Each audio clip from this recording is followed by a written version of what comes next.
20 years ago, in 2004, San Francisco Giants starting pitcher Kirk Reuter had what appears to be a very unassuming and unknowable season.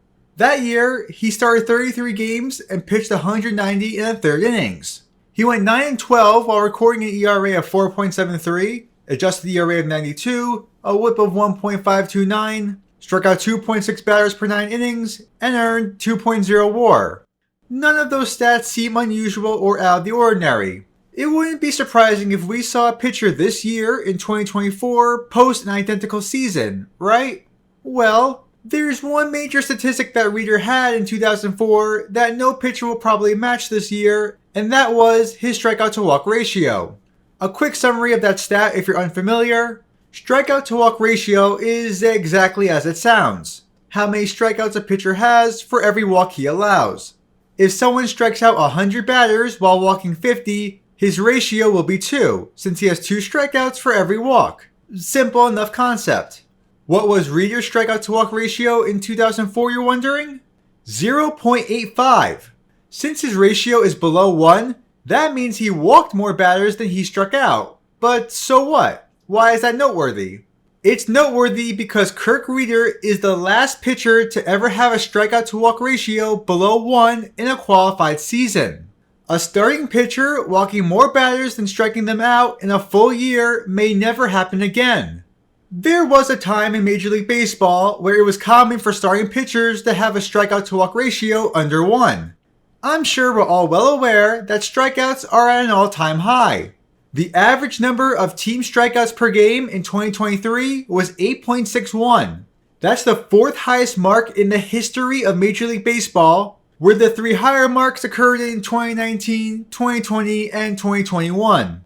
Although, it wasn't always like this. With rare exception, strikeout rates were relatively low and consistent for much of the 20th century.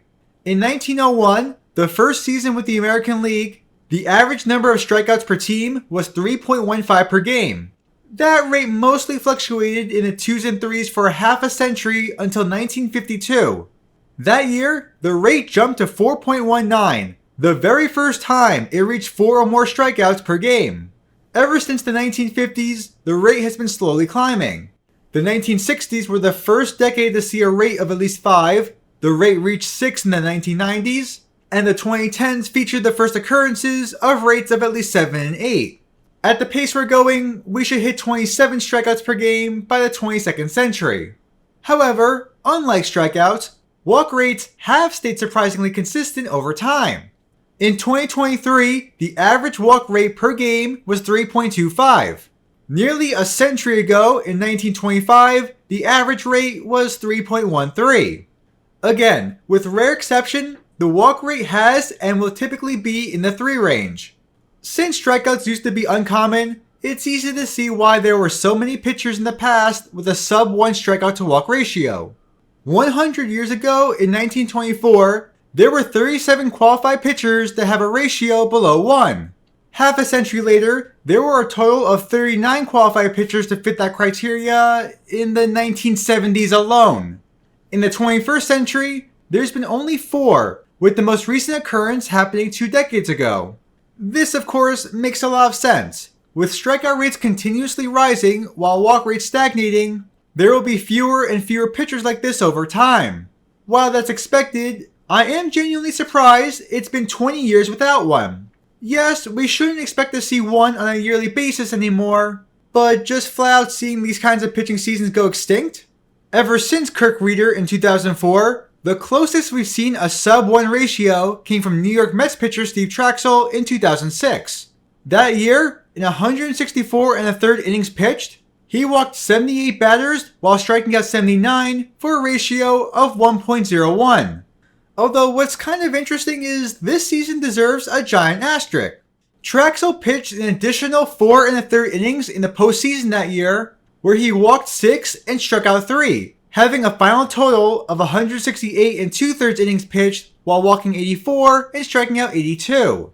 Including the playoffs, I suppose we can say 2006 was the most recent occurrence. Also, coincidentally, the following season in 2007, Trachsel had a strikeout-to-walk ratio of 0.74, but fell just 4 innings short of a qualified season.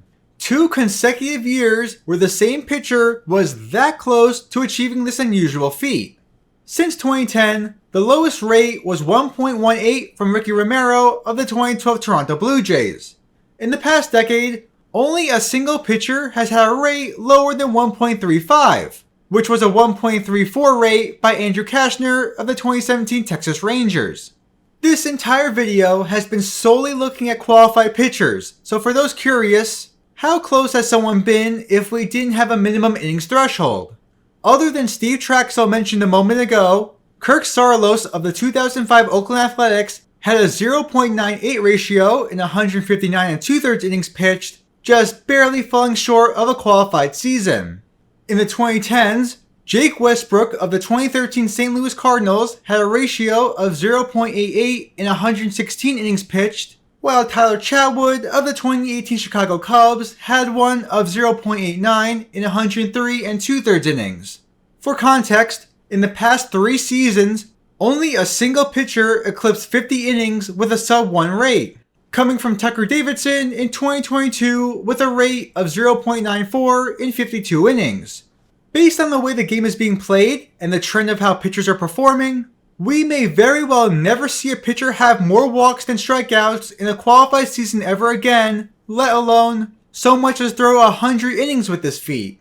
Unless there was an enormous rule change, strikeouts will continue to outpace walks, and pitchers with a sub-1 ratio will continue to be extinct. 20 years ago, Kirk Reuter made history with his strikeout-to-walk ratio, holding perhaps one of the most unusual and unknown accomplishments. For now, he holds the distinction of being the last pitcher to have more walks than strikeouts in a qualified season.